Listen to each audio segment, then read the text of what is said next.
pulse of him. The thing about being bullied is that it doesn't end when the bell rings.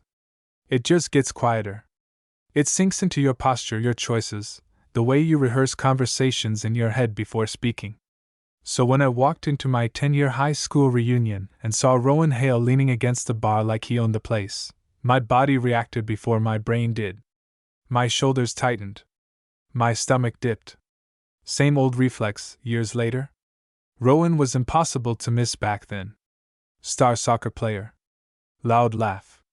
Always surrounded. And always, somehow, finding his way into my space just to make me feel smaller. Tripping me in the hall. Snatching my notebook. Calling me princess, under his breath when teachers weren't listening. Never enough to get caught. Always enough to hurt. I hadn't seen him since graduation. I told myself I was over it.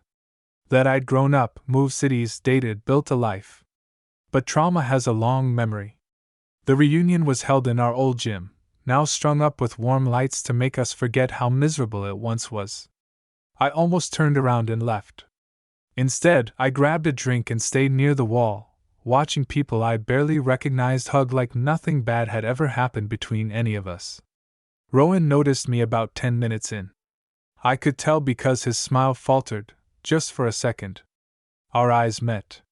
He straightened, like he'd been caught doing something wrong. That alone was enough to confuse me. He didn't come over right away. Instead, he watched me the way you watch a wave you know is eventually going to crash. When he finally did approach, my heart was already pounding. Jonah, he said. My name sounded strange in his mouth. Softer than I remembered. Rowan, I replied, neutral, polite. Grown up. My hands were shaking slightly around my cup. There was an awkward pause. The kind that holds too much history. You look good, he said. Then quickly, I mean, yeah? You look happy. I almost laughed. He had no idea. We talked about safe things. Jobs. Cities. People we'd lost touch with. He wasn't cruel. He wasn't cocky. If anything, he seemed nervous. Like he was choosing each word carefully. Eventually, he exhaled and said, Can I ask you something? And you can tell me to back off if you want. I raised an eyebrow. That's generous of you. He swallowed. Did I make your life hell back then? The directness knocked the air out of me. I stared at him, really stared. This wasn't the guy I remembered. This one looked haunted. Yes, I said. I didn't sugarcoat it. You did. He nodded like he'd expected that. Like he deserved it. I'm sorry, he said. Then again, quieter. I'm so sorry. I waited for the excuse. The shrug. The boys will be boys nonsense. It didn't come. Instead, he said, I didn't know how to deal with what I felt. And I took it out on you. What you felt? I repeated. He met my eyes, and for the first time that night, he didn't look away. I was in love with you, he said. Terrified of it. Angry at myself. And you were brave just by existing. So I tried to crush it. The room felt very far away. Memories rearranged themselves without my permission. The lingering looks.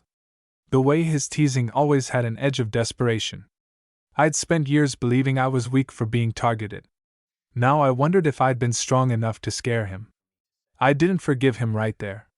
That's not how it works. But something loosened in my chest. We stood there a while after that, not touching, not talking. Just breathing in the same air, finally telling the same story from opposite sides. Later, when I stepped outside into the cool night, I realized something had shifted. Not erased. Not fixed. But acknowledged. And for the first time, the past felt like something I was walking away from, rather than something still chasing me. I didn't go home right after the reunion. I walked instead. Past the old football field, past streets that still remembered my footsteps even if I wished they didn't. Rowan's confession sat heavy in my chest, not like a wound, more like a bruise you keep pressing to see if it still hurts. It did. but differently. The next morning, I woke up to a message request. His name. Again. Rowan. I know I don't get to ask for anything. But if you're willing, I'd like to talk. Not to explain myself. Just to listen. I stared at it longer than I should have. 10 years ago, I would have given anything for him to notice me. 5 years ago, I would have ignored him out of spite. Now, at 31, I just felt tired. Tired of carrying things alone. I agreed to coffee. We met at a small place downtown, the kind with mismatched chairs and soft music that made conversations feel private even when they weren't. Rowan was already there when I arrived, hands wrapped around his mug like it was an anchor. "I'm glad you came," he said. "I'm not sure why I did," I replied honestly, sitting down anyway. He nodded. "That's fair." For a while, we talked around the past instead of into it. Then he asked about my life. Really asked? Where I'd lived. Who I'd loved. What I'd learned about myself since leaving. No smirks. No jokes. Just attention. It felt unsettling, realizing how starved I'd been for that kind of seriousness back then. "I was awful to you," he said eventually. "And I didn't stop because I was scared someone would notice I cared." I looked at him. "You didn't just tease me. You isolated me." "I know," he said quietly. "And I hate that knowing you felt alone is something I caused." There was no defense in his voice. No attempt to lessen it. That mattered more than I expected. He told me about his own unraveling after high school. The panic attacks. The dating women because it was easier than asking himself hard questions. The first man he kissed at 26, shaking so badly he thought he might pass out. Loving me from afar had been his first truth, even if he'd twisted it into something ugly. "I don't expect forgiveness," he said. "And I don't expect anything. I just didn't want my silence to be the last thing you remembered from me." We sat there until our coffee went cold. There was a strange intimacy in the quiet, not romantic, not yet, but honest. Like two people finally standing on the same side of a memory. When we stood to leave, he hesitated. "If you ever want me gone again, just say the word." I considered that. Then shook my head. "I don't need you gone. I just need you real." He smiled, small and unsure. That night, alone in my apartment, I realized something unexpected. His love hadn't healed the past. But his accountability had cracked it open enough for air to get in. And for the first time, the version of me he'd hurt didn't feel quite so alone anymore. Seeing Rowan again didn't undo anything, but it did something worse. It made the past feel present. Not sharp, not screaming, just nearby. After coffee, he didn't disappear. We started exchanging occasional messages. Nothing heavy. A song recommendation. A stupid observation. The kind of low-stakes contact that lets you test the water without falling in. I told myself I could stop anytime. One night, a few weeks later, I ran into him at a grocery store. It was so normal it almost felt like a joke. Same aisle. Same reach for the same box of pasta. We froze, laughed, then stood there longer than necessary, carts forgotten. "Do you want to walk?" he asked, gesturing toward the door. "Just around the block." I surprised myself by saying yes.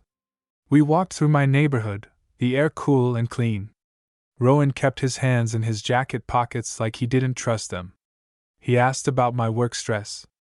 I asked about his therapy. We talked like two men who had learned the cost of not talking sooner.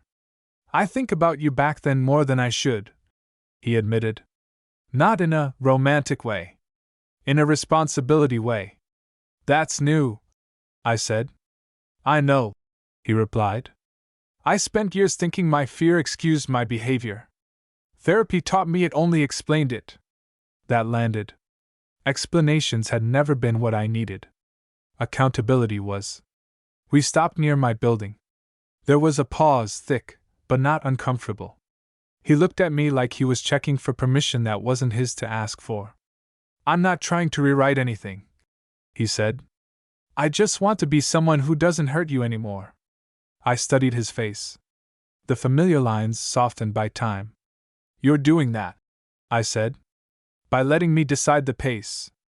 A few days later, he came over for dinner. Not a date. Just food.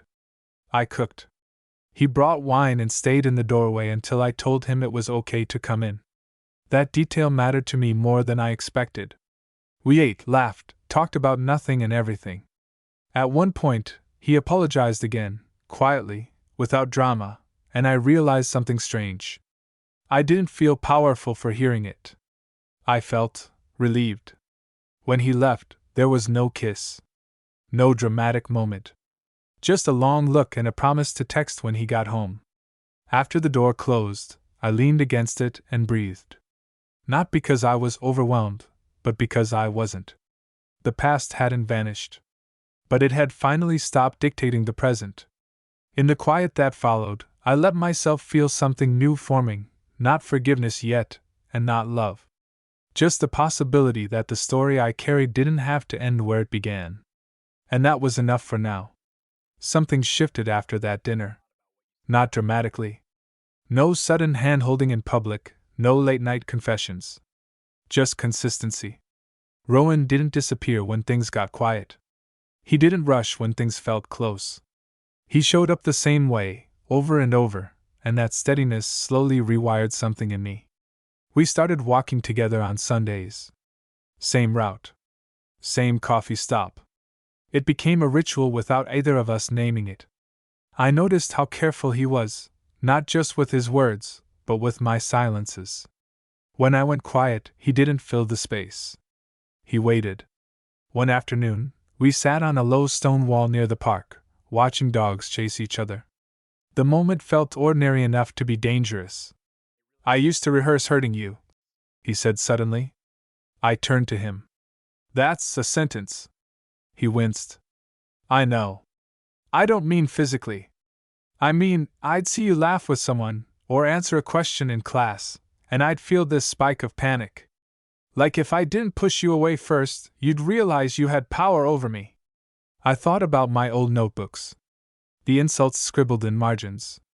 The way I'd learned to stay small. "You succeeded," I said gently. "I know," he replied. "And I hate that version of myself. But I also know pretending he never existed doesn't help you." That night, alone, I pulled out an old yearbook I'd kept for reasons I never examined. There we were. Frozen smiles. Parallel lives. I saw myself through adult eyes for the first time, not weak, not pathetic. Just young. Just unprotected. The next time I saw Rowan, I told him about it. How anger had kept me upright for years. How letting go of it felt like stepping onto unstable ground. "You don't owe me forgiveness," he said again. "I'm starting to see that forgiveness might be something I owe myself," I replied. That surprised both of us. We didn't touch much. When we did, it was small. A shoulder brushing mine. His hand hovering, then retreating. He always waited for me to close the distance. That patience did more to rebuild trust than any apology ever could. One evening, as he was leaving my place, he stopped at the door. "I need to tell you something," he said. "And you don't have to respond." I leaned against the wall, heart steady but alert. "Okay. I don't know what this becomes," he said. "Friendship. More. Or nothing at all. But loving you doesn't feel like fear anymore. It feels like responsibility. Like care." He didn't reach for me. He didn't ask for reassurance. After he left, I stood there a long time. Not replaying the past, but noticing the present. How my chest felt open instead of tight. How his words hadn't demanded anything from me. In the quiet, I realized something profound in its simplicity. The boy he hurt was no longer alone. And the man I was becoming finally felt safe enough to decide what came next. It was my idea to name it. Not us dash, not this dash, but what it actually was. A reckoning. I told Rowan that one night while we were sitting on my couch, knees angled toward each other but not touching. The honesty of it startled him. "A reckoning sounds intense," he said, trying to smile. "It is," I replied. But it's also calm. That's the weird part. He nodded, absorbing that the way he did everything now, carefully, without rushing to respond. I noticed how different that felt from the boy who used to needle me for reactions. This man waited. Listened. Let silence do its work. A few days later, I asked him something I'd been circling for weeks. Do you remember the locker room? I said. Sophomore year. When you shoved me into the bench? His jaw tightened. Yeah. I went home and scrubbed my skin raw that night. I continued. Not accusing.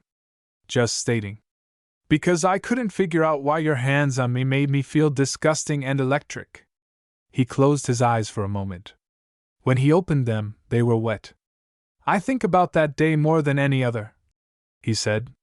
Because that's when I realized hurting you wasn't making the feeling go away. It was making it louder. We didn't spiral. We didn't dramatize it.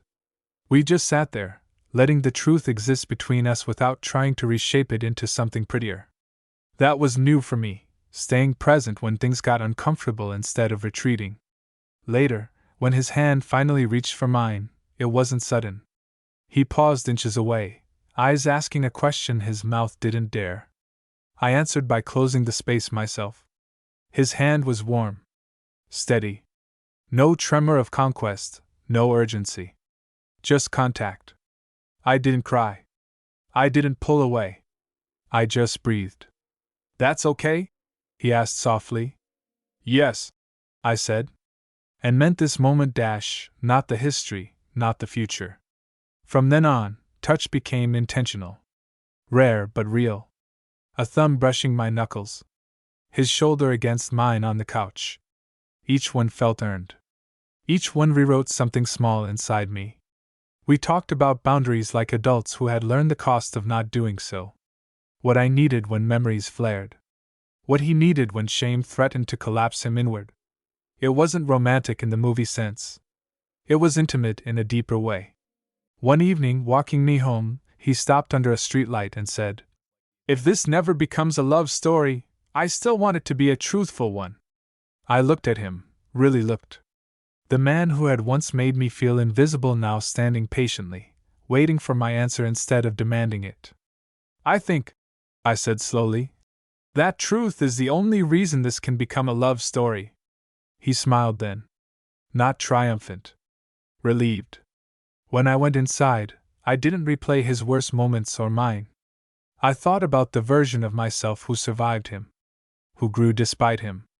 Who now got to choose, freely, consciously, what to build from the ruins. As I got ready for bed, I caught my reflection in the mirror. Older. Softer. Still standing. And for the first time, the past didn't feel like a shadow behind me. It felt like ground I had already crossed. We didn't kiss the first time because it felt right. We kissed because one night, sitting on my floor with empty takeout containers between us, the air got too honest to ignore. We'd been talking about mundane things, his new job schedule, my neighbor's obnoxious dog, when the conversation drifted, naturally and quietly, to then dash. What would you have done? I asked, staring at the wood grain between my knees. If you'd been braver? Rowan didn't answer right away. When he did, his voice was low. I think I would have asked you to sit with me. And then I would have panicked. And then I would have tried anyway. I looked up.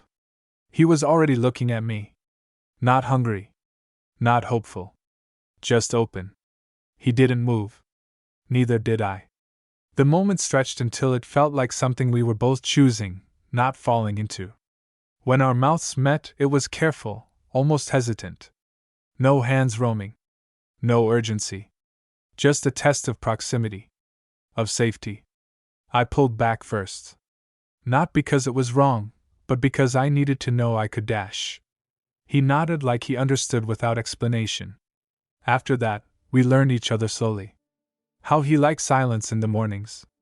How I needed reassurance when memories crept in sideways. We navigated intimacy like a language we were both fluent in but had never spoken together. Some nights we just lay next to each other, clothed, breathing in sync. Some nights I asked him questions I'd carried for years. Did you ever think I liked it? I asked once. His face fell. No. God, no. I thought you were strong. I thought I was breaking you down so you wouldn't leave. That answer stayed with me.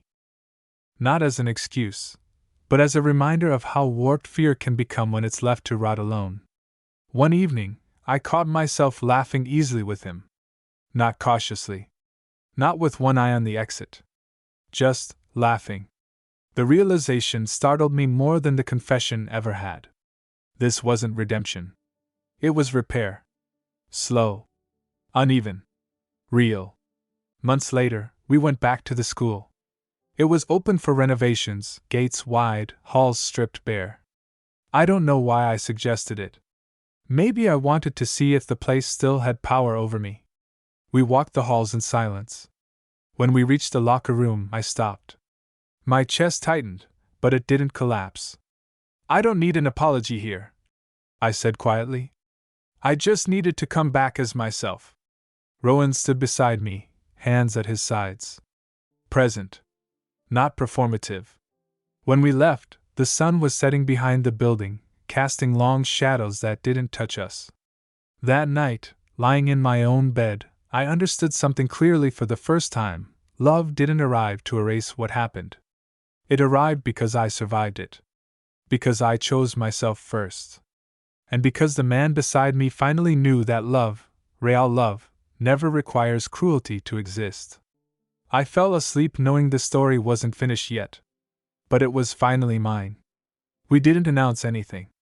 No labels, no posts, no awkward explanations to people who didn't earn them. What we were building felt too careful for that. Too deliberate.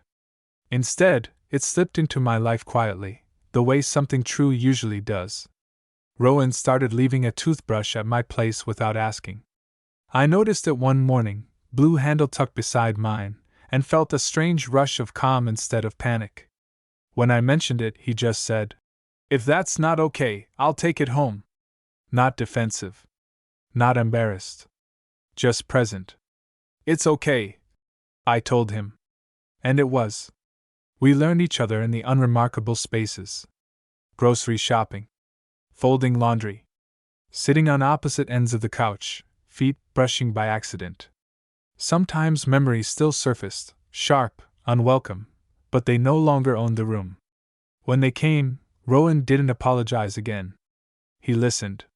Sometimes he asked, "Do you want comfort or space?" That question alone rewrote years of damage. One night, months in, I ran into an old classmate at a bar. Someone who remembered me only as a quiet kid who kept his head down. Rowan was in the bathroom when the guy leaned in and said, "Man, I always wondered how you survived back then. That place was brutal." I smiled politely. "Yeah. It was." When Rowan came back, the guy clapped him on the shoulder and joked, "You two together? Didn't see that coming." I felt my chest tighten, waiting for Rowan to laugh it off. He didn't. "We didn't either," he said evenly. "But I'm glad we did." That was it. No explanation. No confession. Just ownership. Walking home later, I realized my hands weren't shaking. The fear of being seen, really seen, had softened. Not vanished, but loosened its grip. A few weeks after that, we visited my parents. Just dinner. Just a test. Rowan brought wine, offered to help with dishes, listened more than he spoke. On the drive home, he asked, "Did I do okay?" I laughed. "You did great." He nodded, then said, "I know I don't get to be proud of how we started.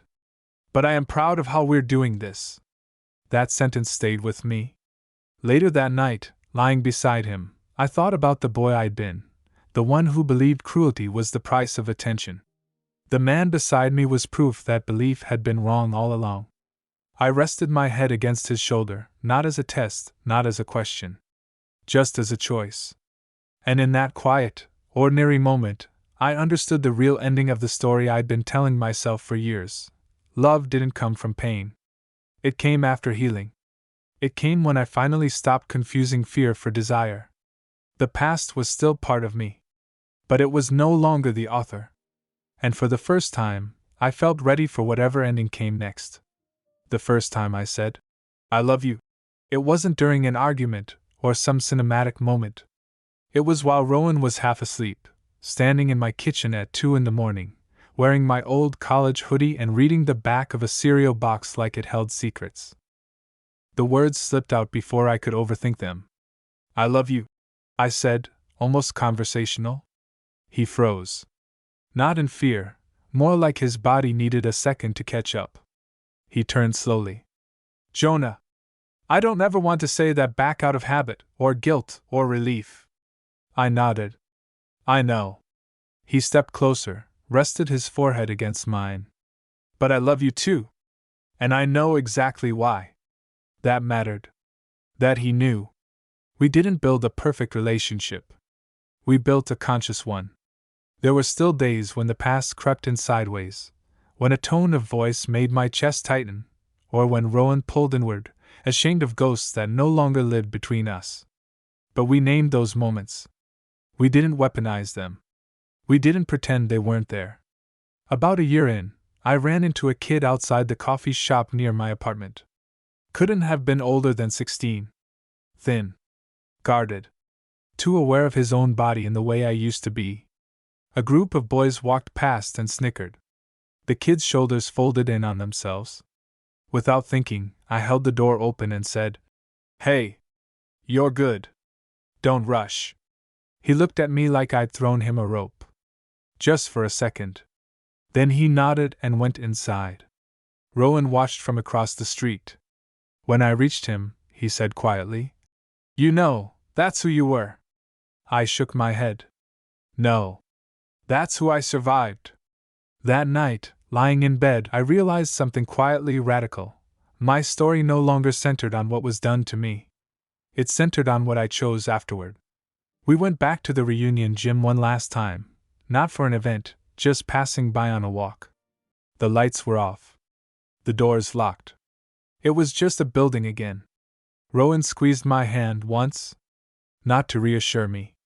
Just because he could. If you told me years ago that the boy who hurt me would one day love me gently, I would have laughed, or shut down entirely. Not because it was impossible, but because I wasn't ready to imagine a world where harm wasn't the final word. This isn't a story about excusing cruelty. It's about refusing to let it define the ending. He didn't save me. I saved myself. He met me after, when I was whole enough to demand better, and he was brave enough to give it. And if there's one thing I've learned, it's this: sometimes the past comes back not to hurt you again, but to prove you're no longer the person it could break. I still carry those years with me. But they don't weigh what they used to. Because now, when I look forward, I'm not bracing. I'm choosing.